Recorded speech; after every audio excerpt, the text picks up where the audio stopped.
Welcome to another episode of Diary of a Wannabe Comedian with me, Belle, a wannabe comedian. Still very much a wannabe comedian because the gig that I had on Friday was cancelled, sadly. But the promoter has said that he will fit me in on any Friday night that I want to do. So I'm still trying to work out when I can do it based on everything else that's going on in my life. I was a little bit down about that though, because it feels such a long time since I've done a gig, and the longer the time is between gigs, the harder it is to do it. When I say it feels like a long time, it was actually a long time. Anyway, good news is I do have 2 more gigs booked now. So I am starting to fill up my diary again.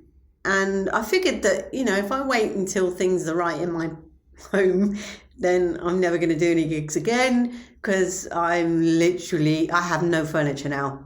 I got rid of the table as well. So I'm now recording this with my laptop balanced on storage boxes.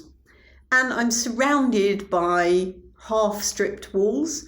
I did actually invest in a wallpaper stripper, and it's made a huge amount of difference, but there's still quite a lot to do.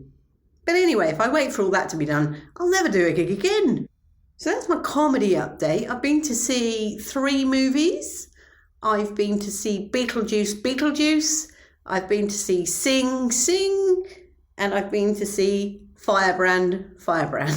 No, Firebrand is actually just one Firebrand. But the other 2 were, so good they named them twice, although they weren't. I actually went to see Beetlejuice with my friend Alexander, and he was less than complimentary about it.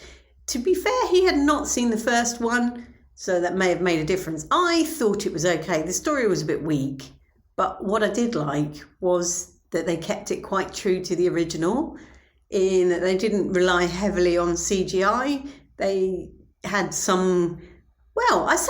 I believe they had proper puppets. So I think they would have been proper puppets, like they would have been in the 80s. So I quite like that. Sing was a prison drama, and the funniest bit was coming out. Not that it was a comedy, but the funniest bit was coming out following 2 ladies who were probably in their 70s, and they were saying that they didn't find the lead character believable. He was too nice to be a drug dealer and a murderer. And I thought, well, that's the point. The guy was supposedly innocent, and he'd been fighting his case and trying to get clemency. But there you are. That I found more amusing than the actual film. The film was okay. It was okay. I was a bit confused as to how many of the cast were actually part of the prison theatre group that had been set up, and how many were actors. Because they all, at the end, it said, so-and-so played by himself. So it was a bit confusing. Doesn't take much to confuse me, though. And the only other piece of news I have is I went out with Philly, and she has signed up for a course at City Lit. And I thought, do you know what? I'm going to sign up for a course at City Lit as well. I basically had in my budget money for the gym, and my gym membership ran out on Friday. And so I made a decision not to renew it just yet and to spend the money on a course. So I'm going to learn all about props. I have no idea, no expectation of this course. And I often find that actually those are the best things that happen in my life. There's no way I would have picked this course if I'd have looked at it on my own. But because Philly's going, I thought it might be quite fun. So I start that next Saturday. Well, this Saturday, actually. It's Monday, isn't it? Gosh, anyway. So that's it. I've only got one thing to do, and that's to plug my animation. I shall put the link in the notes of this show.